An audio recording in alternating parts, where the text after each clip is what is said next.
की सहूलियत के लिए एक एक करके मैं तस्वीरें दिखा रही हूं। आप देखिए प्रधानमंत्री की गाड़ी कहां पे है और इस गाड़ी में प्रधानमंत्री यहां पे मौजूद है, एसपीजी की टीम है, लेकिन रूट सैनिटाइज नहीं होने की वजह से वहां पे मुश्किलें इस तरीके से आ गई थी कि ना गाड़ियों का ये काफिला बाहर जा सकता था और ना ही वो आगे की तरफ मूव हो सकता था। ये इतनी बड़ी चुनौती सामने आ गई है। मेरे दर्शक देखें, ये जो गाड़ी है इसी में प्रधानमंत्री की मौजूदगी है। आप देखिए यहां पे प्रधानमंत्री है, एसपीजी की टीम है, जो स्थानीय पुलिस है वो वहां इत्मीनान से खड़ी है। स्थानीय पुलिस की जिम्मेदारी थी कि वो प्रदर्शनकारियों को उस तरीके से हटाए वहां से। आनन फानन में उस वक्त भी वैसा कोई मूवमेंट नहीं नजर आ रहा। अमन, इस बात का जिक्र आपने इससे पहले भी किया था कि जो प्रधानमंत्री का काफिला है वहां पे पुलिस की मौजूदगी, सबकी मौजूदगी, लेकिन कोई उस तरीके से एक्टिव नहीं दिख रहा था। स्थानीय पुलिस तो बिल्कुल ही एक्टिव नहीं दिख रही थी।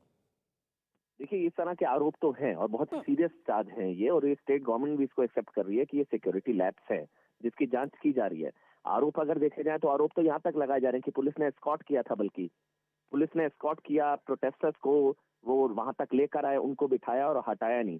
हालांकि देखिए, पुलिस ऑर्डर्स फॉलो करती है, पुलिस अपनी तरफ से कुछ नहीं कर सकती है, ऊपर से ऑर्डर आते हैं तभी इस तरह की चीज, क्योंकि किसी पुलिस वाले या किसी अफसर में इतनी हिम्मत नहीं है कि प्रधानमंत्री के रूट को सैनिटाइज नहीं करके उसको सबोटाज किया जाए, पीएम के रूट को सबोटाज किया जाए। ये हो नहीं सकता। अगर ये हुआ है तो कहां से हुआ है, ये जांच का विषय है। लेकिन सबसे बड़ी चीज इसमें, जो मेरे ख्याल से सबसे बड़ी चीज इसमें वो ये है कि ये एम्बुश पॉइंट तैयार किया गया, इसको हल्के में हम नहीं ले सकते हैं। ये तस्वीरें जो हम देख रहे हैं बिल्कुल एम्बुश पॉइंट की तरह है, बिल्कुल बीचों बीच पुल के पीएम फंसे हैं। ये बंधक जैसी स्थिति है और पाकिस्तान की आर्टिलरी की रेंज में है पीएम, और इसीलिए प्रधानमंत्री ने कहा कि मैं जिंदा बच गया। कुछ लोग कह रहे थे कि ड्रामा कर रहे हैं। अमन, मैं आपके पास लौटती हूँ। बहुत सारे सवाल है, बहुत सारे एंगल है, बहुत सारे सवाल है, लेकिन फिर तस्वीरें ब्रीफ कर दूं जिसका जिक्र आप भी कर रहे थे। ये प्रधानमंत्री की गाड़ी कहां पे है? मेरे दर्शक जरा एक बार फिर से इत्मीनान से देखें, ये देखें, उसके बाद उनके जहन में भी सवाल बहुत सारे क्लियर हो जाएंगे। ये पुलिस, वो पुलिस जिसको कितना सक्रिय रहना था। देश के प्रधानमंत्री पंजाब में पहुंचे हुए हैं, वो फिरोजपुर में है, पाकिस्तान बॉर्डर से बिल्कुल करीब है, लेकिन वहां पे पुलिस इत्मीनान से नजदीक आ रही है। ये पीएम की गाड़ी, ये पीएम की मौजूदगी मैं आपको दिखा रही हूं। इस गाड़ी में पीएम है और यहां पे आप देखिए ये ब्रिज है, एक ओवर ब्रिज, और वहां पे पीएम की गाड़ी और पुलिस कर्मी सभी इत्मीनान से, प्रदर्शनकारी वहां पे। उस वक्त भी मुझे लगता है अमन कि उस वक्त भी अगर पुलिसकर्मी उतनी सक्रियता दिखाते तो आनन फानन में रूट को सैनिटाइज किया जा सकता था, क्योंकि बहुत सारी रैलियों का अनुभव मेरा भी है जिसमें चाहे देश के प्रधानमंत्री हो, गृह मंत्री हो, जेपी नड्डा हो या सीएम योगी आदित्यनाथ हो, ये सब जहां भी पहुंचते वहां टीमें एकदम से अलर्ट हो जाती है। स्थानीय पुलिस की भूमिका हमने एकदम अलर्टनेस के साथ देखी है। अमन,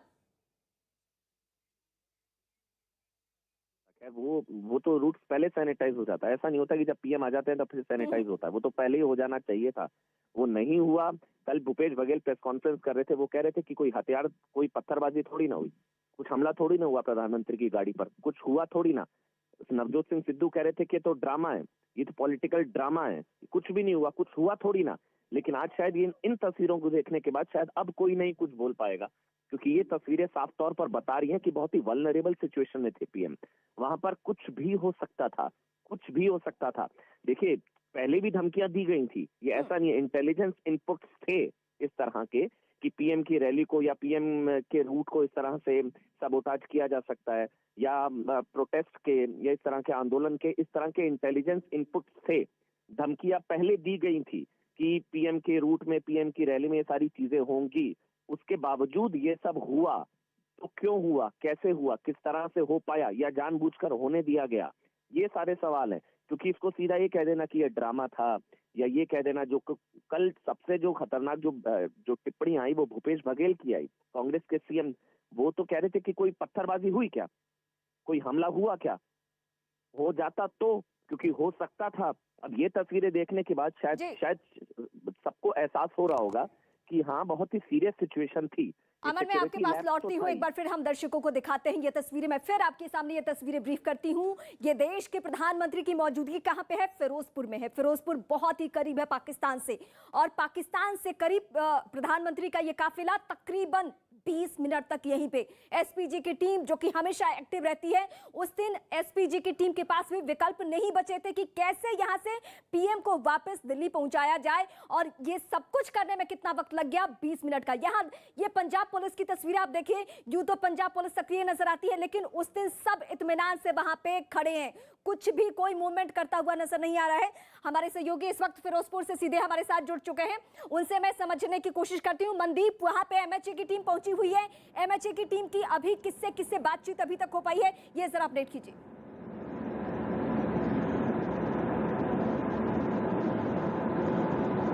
हाँ बिल्कुल, अगर हम बात करें तो जहां प्रधानमंत्री जी का काफिला रोका गया था वहां पर टीम पहुंची है। वहां का निरीक्षण करने के बाद अब जो टीम है वो शहर की ओर एसएसपी दफ्तर की ओर रवाना हो रही है, क्योंकि सबसे पहले जो पीएम का प्रोग्राम था वो बाय एयर उन्होंने बठिंडा से फिरोजपुर आना था, मगर कहीं ना कहीं मौसम खराब होने के चलते उनको बाय रोड फिरोजपुर पहुंचना था। जहां काफिले को रोका गया वहां टीम ने पूरा जांच की और उसके बाद आधा घंटा से ऊपर जांच करने के बाद अब टीम सीधा फिरोजपुर जो है जहां रैली स्थल है वहां पहुंच सकती है। और रैली स्थल के बाद जहां हुसैनी वाला भारत पाक सीमा है, जहां के पास ही में हेलीपैड बनाया गया था, वहां भी टीम जो है निरीक्षण कर सकती है, क्योंकि रिपोर्ट जो है बंद कर पूरी तरह तैयार हो चुकी है। मामला भी दर्ज किया जा सकता है और कुछ अधिकारियों पर इसकी चूक को लेकर गाज भी गिर सकती है। अभी आप देख सकते हैं सीधा तस्वीरें जो काफिला जो है वो सीधा स्पोर्ट से जहां देश के प्रधानमंत्री नरेंद्र मोदी उनका जब काफिला रोका गया और उस काफिले को रोकने के बाद पीएम वहां से वापस लौटे। अभी जो ये काफिला है वो सारा उस स्पोर्ट से जहां घटना स्थल था वहां रुका था। आधा घंटा से ऊपर वहां पर टीम ने निरीक्षण किया और उसके बाद अब जहां रैली हुई वहां होनी थी वहां जा रहे हैं और काफी लंबा काफिला है और कई केंद्र की जो है उच्च अधिकारी हैं, उसके साथ साथ पंजाब के पुलिस अधिकारी और आला अधिकारी यहां मौके का जांच कर रहे हैं कि आखिरकार चूक हुई तो हुई कैसे। और अब इसको निरीक्षण किया जा रहा है। अब जहां रैली थी वहां से करीब 8 किलोमीटर की दूरी पर जो प्यारेआना गांव है वहां पास में ही रोका गया था और अब जो टीम है वो 8 किलोमीटर सफर तय करके जहां पर रैली हो रही थी वहां पर पहुंचेगी और वहां का निरीक्षण करेगी कि कहां कैसे इंतजाम थे, क्योंकि पंजाब पुलिस द्वारा बार बार कहा जा रहा है कि 10,000 के करीब जो है सुरक्षा कर्मचारी इस रैली को और इस काफिले को आगे तक लेने के लिए लगाए गए थे, मगर इतनी बड़ी पुलिस फोर्स और सुरक्षा टीमें लगे होने के बावजूद भी जो कहीं ना कहीं सुरक्षा में चूक हुई है। करीब 20 मिनट तक देश के प्रधानमंत्री उनको वहां रुकना पड़ा और काफी देर तक वहां खड़े रहे। ये सीधी तस्वीरें आप देख सकते हैं न्यूज 18 इंडिया पर, जहां ये सारी पुलिस फोर्स जो है उच्च अधिकारी हैं वहां से निकले हैं और उस जगह का जायजा लेने के बाद अब जो जहां रैली होनी थी भाजपा की वहां पर पहुंचा जा सकता है। उसके बाद जो उच्च अधिकारी हैं, जो टीम बनाई गई है केंद्र से, वो टीम जो है एसएसपी दफ्तरों या डीसीपी वहां जाएंगी और उनसे पूछताछ करेंगी कि किस तरह से जो मनदीप, मैं आपके पास लौटूंगी। 2 तस्वीरें टीवी स्क्रीन पर हमारे दर्शकों की सहूलियत के लिए वो